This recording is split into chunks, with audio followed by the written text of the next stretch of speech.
Salut, c'est Marc, bienvenue sur la chaîne Pomme de Tech. Alors vous savez, je suis un grand fan des consoles Nintendo et aujourd'hui je vais vous présenter la Switch 2, ça fait 3 mois que je l'ai. On va voir ensemble les points forts, les points faibles. Alors n'hésitez pas à vous abonner à la chaîne et à liker si vous aimez. La première Switch, sortie en 2017, a complètement bouleversé le monde du jeu vidéo avec son concept hybride. Une console portable qui se branche aussi sur la TV. 8 ans plus tard, voici la Switch 2. Et la question, c'est est-ce une vraie révolution ou une simple évolution?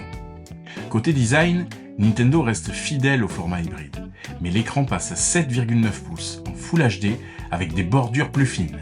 Les Joy-Con ont été totalement repensés, ils se fixent désormais pareillement, ils sont plus confortables et surtout ils intègrent un mode souris qui permet une nouvelle façon de jouer. La Switch 2 embarque un tout nouveau processeur bien plus puissant, les jeux sont plus fluides, les temps de chargement sont réduits et certains titres profitent même d'améliorations graphiques par rapport à la première Switch. On garde aussi la rétrocompatibilité de vos anciens jeux, mais attention pas tous, certains auront des soucis de compatibilité. Autre nouveauté intéressante, un système de chat vocal intégré et une compatibilité avec une caméra externe pour certaines applications.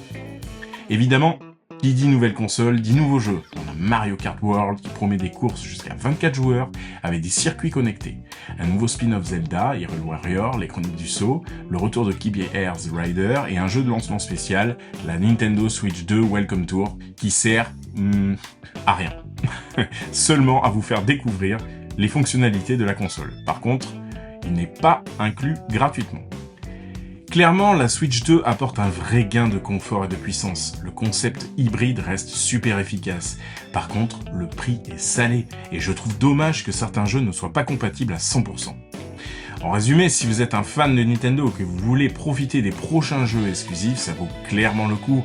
Mais si vous êtes déjà bien installé avec la Switch ou la Switch OLED, ça mérite réflexion. Donc comme je le disais, cette console est géniale. À part le prix, c'est une console topissime. Vous allez pouvoir bénéficier des nouveaux jeux de Nintendo. Donc ça, pour le gars qui est fan de Nintendo comme moi, c'est super.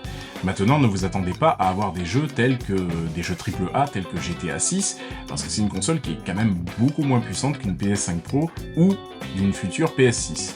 Mais sinon, ça reste une super console. Voilà.